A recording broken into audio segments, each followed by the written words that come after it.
Thank you to everyone for tuning in today for the Toco College Field Day event. My name is Anneliese Austin and I'm an early career researcher and PhD candidate from Bees for Sustainable Livelihoods at Southern Cross University. My presentation today has two parts. I'm going to start off by talking a little bit about the work that we've been doing in relation to improving gender equity and social inclusion in beekeeping in Papua New Guinea and Fiji. And the second half of my presentation today will be about something that I am very passionate about, which is the production of value-added bee products.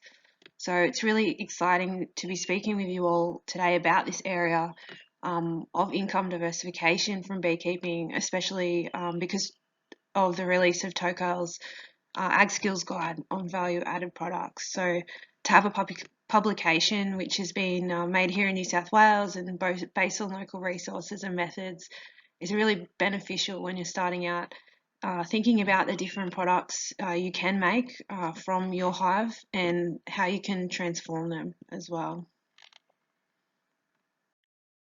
So the research I'm currently conducting is part of an ongoing Australian Centre for International Agricultural Research, ACIAR, project to support productive, sustainable and inclusive honeybee sectors in Papua New Guinea and Fiji. This photo below was taken in Goroka in the Eastern Highlands province. It's one of my favourite pictures actually, after a Women in Beekeeping workshop, which was held to discuss women's roles in beekeeping and identify some of the challenges which women face participating and benefiting from beekeeping enterprise and also participating in beekeeping training. So in Papua New Guinea, highly defined gender roles and constructs often influence how women can participate in certain activities and the benefits that they gain from their participation. So it is largely a patriarchal society, and women are mostly excluded from household decision making, particularly about finances, and often fair and equal representation in formal employment and also politics. So inequality in relation to gender really runs right through both the formal and informal parts of women's lives. So there are really several key reasons why beekeeping is an activity which may provide opportunities for women in Papua New Guinea and Fiji. Firstly, there are already women who are beekeeping in both these countries, and a few of them are quite successful. And that's sort of despite having access to sort of less resources and training opportunities compared to men, and also just generally the inequalities which they face in their lives. So it's quite an important point because beekeeping, is not a new activity for women. So there doesn't appear to be any really strong gender roles aligned with beekeeping. But what has happened over time is that when beekeeping has been introduced into Papua New Guinea, for example, previous development initiatives just excluded women. They weren't inclusive to women. So men were the ones who really got all the information and extension, and they've largely, really held that close. So this has impacted women's uptake of beekeeping just generally, and also their visibility within the beekeeping sector. So the image below really just outlines just a few of the benefits, but for me, I really think one of the most important benefits, particularly for women in Papua New Guinea and Fiji, is the time allocated to beekeeping compared to the potential profit. So, if you look at something like growing coffee, which is a really popular agricultural cash crop in Papua New Guinea, for the time it takes you to harvest or to plant, to prune, to manage, and then to harvest your coffee, the number of hours you put in, if you compare that to beekeeping, you require far less hours and you make a whole bunch more money. So I just think there are some, time use versus kind of economic factors which add up in relation to promoting beekeeping as an activity for women. You can keep bees quite close to your home, and I think this is a really important factor for women because travel, particularly in Papua New Guinea and Fiji, can be unsafe for women, or alternatively, they need to seek permission to travel away from their home as well. So if you can keep your bees on your land, which is within your community, there's, really limits sort of the safety and logistical issues around having to access a site which might be away from you, and also in relation to security for your hives, you can have them right there as well. So honey is an incredible substance. Honey and wax both have so many amazing uses, and I'll speak about those a bit later on in the presentation. But the really key thing for me about honey and beeswax, but particularly honey, is it stores really well. And if it's stored correctly, honey will keep for a very, very long time. They've found honey from, out of the tombs in ancient Egypt, which when you think about that is absolutely incredible.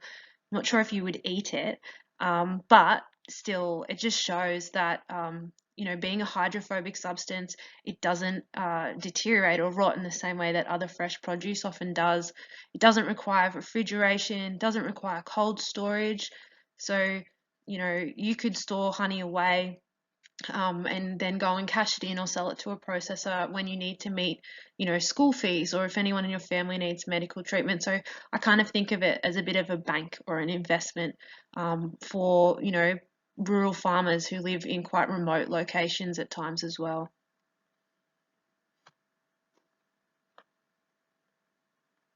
So how have women been participating in beekeeping, and what are some of the challenges that women face specifically benefiting from their beekeeping enterprise in Papua New Guinea and Fiji? So this really does look a little bit different when you compare both countries. In both countries, women's engagement in beekeeping and just across the beekeeping value chain is generally very low. However, many women assist their spouse in a family beekeeping business, but there are only certain sort of activities that we see women really participate in. So generally speaking, that has to do with the processing and packaging of honey. And that's in comparison to kind of actually managing beehives. So what we find is that women don't have a lot of the practical beekeeping skills required to successfully look after their own bees. So there are a lot of other challenges that women face. One example is if a woman wanted to start beekeeping in Papua New Guinea, she would have to ask her husband for permission. She would have to ask him for permission also to access the money, even if she had earned a portion of that income. She'd have to ask her husband for permission to travel to training as well. And so that really presents a problem for a lot of women in Papua New Guinea. One, there's just the logistics of traveling everywhere, which can be quite difficult and also can be unsafe. But women do a lot of different jobs in their household. Women in Papua New Guinea and Fiji are considered to be time poor. They spend a lot of their time looking after children and family and tending to their household, getting water, firewood. They're just, really busy, to be quite honest. And so they often, don't have that time to travel into town. And if they leave their houses, that presents problems as well. Also, any unaccompanied travel, and particularly if that happened without permission, can really incite a lot of jealousy and distrust in the household as well. One of the overarching factors which was limiting women's engagement in beekeeping, I sort of discovered during a study conducted in PNG in 2019, and that really was that women just weren't aware of beekeeping and the potential benefits that beekeeping might provide them. So there are a few cultural factors which influenced that. There was a perception that beekeeping was a male activity, and that's despite there really not being any strict cultural taboos which prevent women's engagement. So there's been a real focus on our project about trying to improve the visibility of women who are working within the beekeeping sector and to encourage and promote women's engagement in all of our activities, not just my specific areas, but also having women engaged in the queen bee breeding programs and different aspects of the associations as well.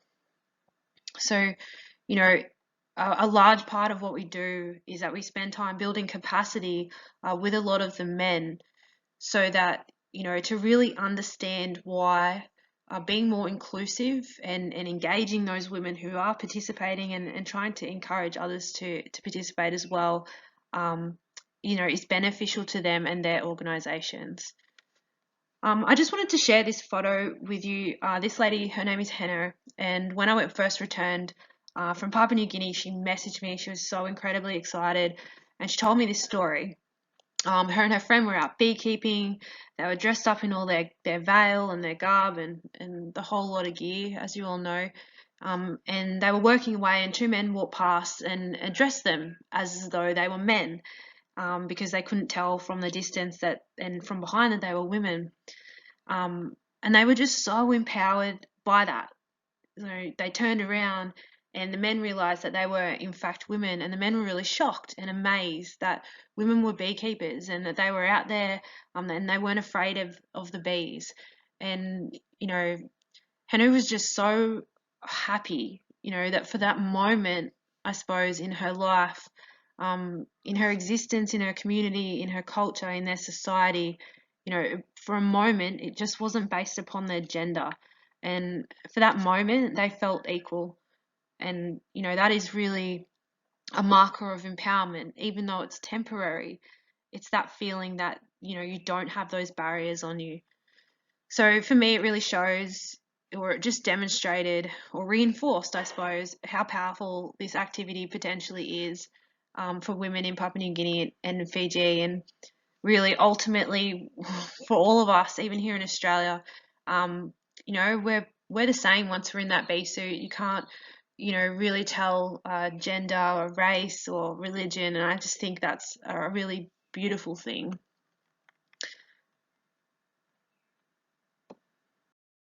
So, how do we increase women's engagement in the honeybee sectors in Fiji and Papua New Guinea? This is really the question that my PhD seeks to address. There are a lot of different methods and frameworks which you can draw upon and have been used previously throughout the Pacific, but there isn't a lot that's specifically related to beekeeping, and takes into account some of the really unique circumstances which occur in women's lives. So the diagramming that you see in front of you is known as the gender transformative framework. And basically, it addresses gender inequality by looking at the three domains of women's lives, and that's agency, structures, and relations. And so our program is really designed to address either one or more of these different domains with any set activity. So the centre point of my PhD research is on community-based mentorship and how that may support women and men beekeepers, also family groups, to engage with beekeeping, but also increase their beekeeping skills and knowledge, and also have support within their community as well. So there are a lot of beekeepers in Papua New Guinea who have hives, but do not produce nearly enough honey to make a living. So this program is really aimed at existing beekeepers and improving their skills, and really relations within the sector as well. The other area of my PhD research is looking at trialling different technologies to reduce the burden of beekeeping for women. Although this hasn't been an issue that we've had come through from PNG and Fiji, in a lot of the research about women in beekeeping for development initiatives, it mentions that beehives are too heavy for women to handle, and that's why they don't keep bees. So I'm investigating in Papua New Guinea and Fiji the introduction of half-size frames and boxes, or ideal-sized frames and boxes, to sort of be able to challenge that argument with a solution. And the final area, which links into the second part of my presentation today, really has to do with income diversification from beekeeping activities or the production of value-added products. So if you're going to do an activity in agriculture, it's best that you're really trying to make as much money as you can from the products that you're producing. And one way to do that is to add value by transforming raw products like honey and beeswax into something else that you can sell for more money. As I said, this is absolutely one of my kind of really areas that I'm really personally passionate about with beekeeping, and that's the production of value-added products. So you can see from these photos, these are some of the products that the women in Papua New Guinea and Fiji have been making. Some really simple candles, got some coloured candles on the left there. The women in the group below participated in a workshop for value-added products, two workshops which took place in Fiji earlier in the year. and they make candles and cosmetics, also some honey goods as well. So, you know, what I'm talking about today not only ties in with my research, but it's just something that I enjoy to do and something that I earn a little bit of income from as well. The other aspect of value-added products, which although I'm not talking about today, I did want to mention is, basically it's about diversifying your income from beekeeping. So when I talk about value-added products, I also like to mention things like agritourism, providing training, mentoring, producing inputs. There are a lot of different ways you can add value to a beekeeping enterprise, particularly here in Australia. And I think things like agritourism are just going to take off and continue to be a really popular way for people to go on holidays and experience rural Australia as well.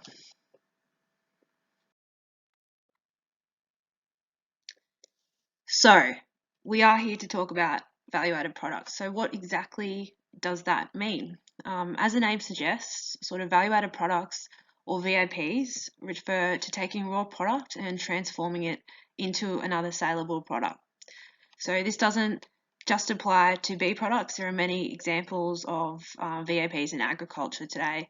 A farmer taking seconds produce and making a syrup or dried fruit, reduces his wastage and also maximizes potential profits that would have otherwise be wasted. So that's value adding as well. The value of doing this, is not just in terms of making money, but really in relation to beekeeping and the products we can make, like just making these products yourself for your own use or for your friends and family. It's a really fulfilling way to make the most of all of the products from the hive. So I think an important place to start off when we talk about value-added products, and considering many of you watching today might be newer to beekeeping, is probably a bit of an explanation of some of the substances which bees produce and which are typically used in value-added products. So picture one there is obviously honey, and that's really for most of us the first sort of bee product that we will have access to. So honey is remarkable. It contains heaps of vitamins and minerals, also like a wide variety of amino acids, enzymes, phenols. So it is really an incredibly, unique natural substance. So to make honey, bees store nectar in their honey stomach. And in there it kind of mixes with enzymes which convert the sugars from really complex sugars to a more simple sugar for the bees. So once back in the hive, that nectar will be stored in the cell of honeycomb, and a combination of factors, including sort of the temperature of the hives and the bees fanning the nectar with their wings, reduces the moisture content, and ultimately we get what we know as honey. So there are so many benefits of consuming honey, and increasingly Australian consumers are really looking to substitute some of those refined sugars and artificial sweeteners. And honey is a great natural alternative to sugar and can replace sugar in so many different applications. So the second photo we have there is beeswax. I love honey, but I really, really do think beeswax is pretty amazing. So there are so many ways to use beeswax. It's an incredibly valuable product. Beeswax contains more than 250 compounds, and it's used by the bees as the foundation for their nursery, food storage, and also just their home. So it's secreted from 8 wax glands, which are located on a worker bee's abdomen. And then the bees, as they do, work together to arrange that wax into the hexagonal pattern that we all know and love in the hive. So clean, rendered, unadulterated Australian beeswax is a product which is really in demand. We need beeswax supplied to our input suppliers so we can have a steady supply of Australian foundation sheets, which is really important. So it's an incredibly important substance to beekeepers. Number 3, in the corner there is pollen. So bees collect pollen when they're out foraging, and you can often see their little pollen pants as they return to the hive. So you can actually harvest this pollen by placing a screen at the bottom of the hive, and it kind of forces the bees to crawl through and drop their little pollen bags. So you just have to be aware that if you're going to do harvest pollen, or really anything from the hive, you just need to be careful. Pollen's a food source for the bees, so you have to remove those traps intermittently so the bees are able to stay well nourished and really healthy. But again, this is another product that is becoming more popular in health supplements, and I've also just seen it on the menu in restaurants and cafes and on the top of acai bowls and different things. So number 4 in the bottom corner is propolis and propolis tincture. So propolis is the dark brown resinous substance which bees use to fill gaps in the hive. It's made from a mixture of saps and resins which the bees collect, and it's mixed with saliva and beeswax. So it really does have a lot of medicinal value. It's known to be antiseptic, anti-inflammatory, and contains one of the highest natural amounts of antioxidants. So you often collect a little bit of propolis when you inspect your hives, just in the process of scraping the sides of the boxes and cleaning up the frames, where your bees have gone a little bit freestyle with their house renovations. But you can also use harvest propolis using a mat. So again, you just want to consider how much energy it takes the bees to make this substance, and you don't want to deprive them of anything that they might need to stay healthy and strong. Picture 5 is actually royal jelly. So royal jelly is secreted by nurse bees and is fed to all the larvae for the first 3 days, and then any larvae that are destined to be queens, royal jelly is fed to them right up until the point that they pupate. So it has played an incredibly important role in Chinese medicine for a very, very long time, and it's now really widely available in cosmetics and particularly skin creams. So there hasn't been as much exploration about the health benefits of royal jelly, but it definitely does have antibacterial properties. So the final substance, I suppose, I'd like to mention today is bee venom.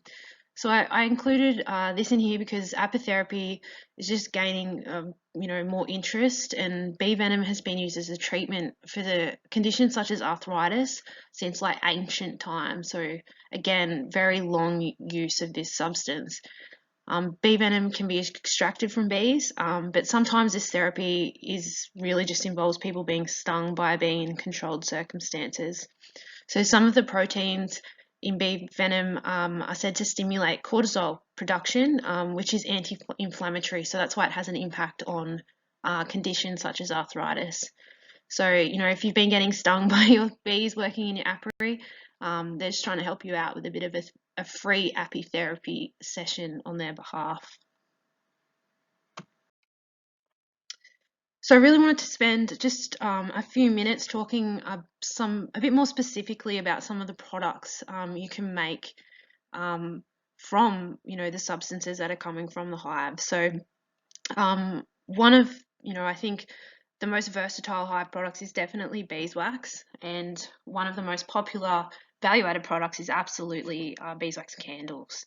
So candles beeswax candles act to clean the air, and I think they have just a far superior burn than you find with paraffin candles and also soy candles as well.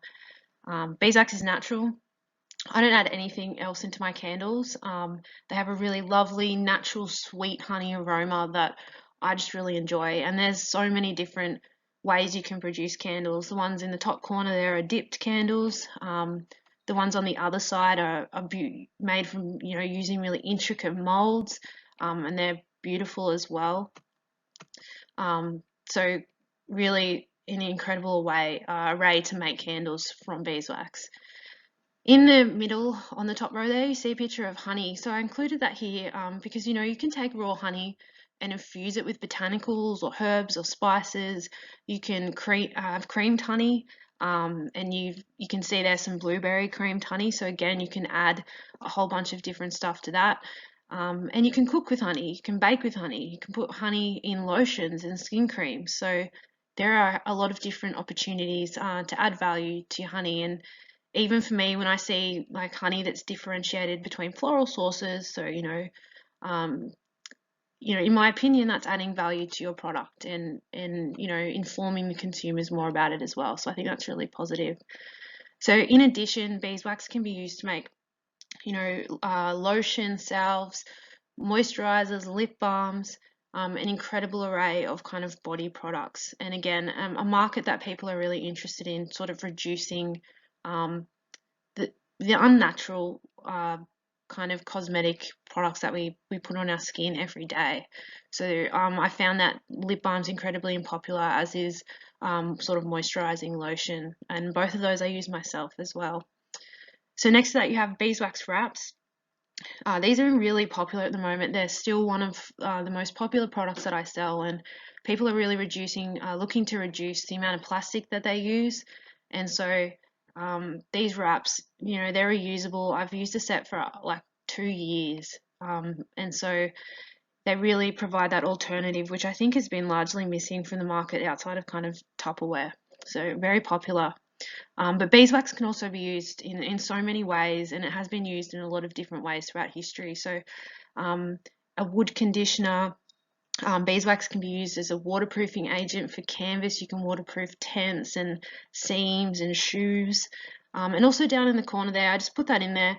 Beeswax has been used for a really long time for many different applications, but one of those applications is actually batik dyeing. So if you've ever been to Indonesia, seen those beautiful fabrics, beeswax is actually used to create those really intricate designs.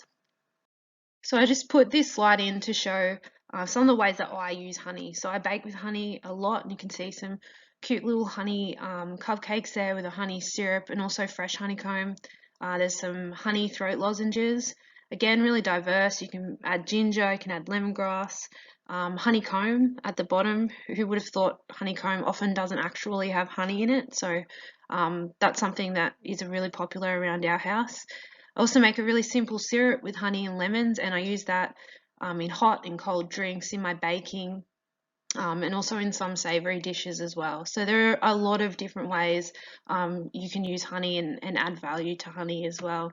So I also just wanted to touch briefly, all these candles in these pictures are so beautiful and intricate, but beeswax candles can be made in a lot of different ways. And when I'm overseas in Papua New Guinea making candles, or making materials up for people to use overseas, I use anything. I've made candles from milk cartons, from toilet rolls, really just anything that's going to be able to tolerate the heat and hold a nice shape. So don't get overwhelmed if you don't have access to really super fancy silicone candle molds or anything. Just try and look around the home and use what's available to you as well, because it can be a really accessible activity to enjoy with the family. So again, thank you so much for tuning in to my presentation today. I hope that you learned something new, or learned a little bit more about some of the products you can make from your hive. If you'd like some more information, check out the new Tokyo Ag Skills Guide on value-added products. If you'd like some info on our project, please follow Bees for Sustainable Livelihoods on Facebook or Instagram, or feel free to get in touch with me. And you can read my research on the barriers to women's engagement in beekeeping in Papua New Guinea at the link below. So thank you very much.